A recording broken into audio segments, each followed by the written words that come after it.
Hello friend, Reena लोकगीत YouTube channel में आप सभी का स्वागत है।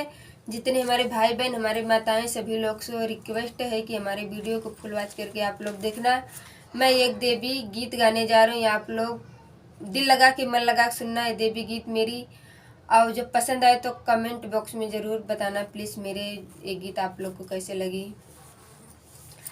दुर्गा माई खोला हो केवड़िया, बड़ी देर से खड़ी। दुर्गा माई खोला हो केवड़िया, बड़ी देर से खड़ी। नरियल लेके खड़ी हो, चुनरी लेके खड़ी। नरियल लेके खड़ी हो, चुनरी लेके खड़ी। दुर्गा माई खोला हो केवड़िया, बड़ी देर से खड़ी। दुर्गा माई खोला हो केवड़िया, बड़ी देर से खड़ी। फूलवा लेके खड़ी, माला लेके खड़ी। फूलवा लेके खड़ी, माला लेके खड़ी। दुर्गा माई खोला हो केवड़िया, बड़ी देर से खड़ी। दुर्गा माई खोला हो केवड़िया, बड़ी देर से खड़ी। दुर्गा माई खोला हो केवड़िया, बड़ी देर से खड़ी। जलवा लेके खड़ी, गंगा जल लेके खड़ी। जलवा लेके खड़ी, गंगा जल लेके खड़ी।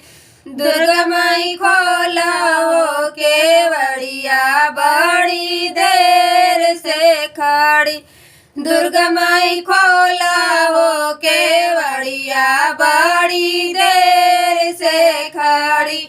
दुर्गा माई खोला हो केवड़िया, बड़ी देर से खड़ी। पूड़ी लेके खड़ी, हलवा लेके खड़ी। पूड़ी लेके खड़ी, हलवा लेके खड़ी।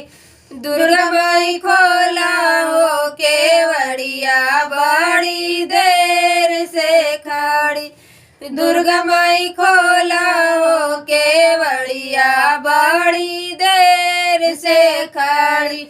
दुर्गा माई खोला हो केवड़िया, बड़ी देर से खड़ी। पियरी लेके खड़ी हो, चुनरी लेके खड़ी।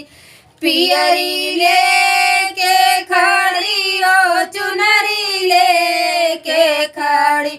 दुर्गा माई खोला हो केवड़िया, बड़ी देर से खड़ी। दुर्गा माई खोला हो केवड़िया, बड़ी देर से खड़ी।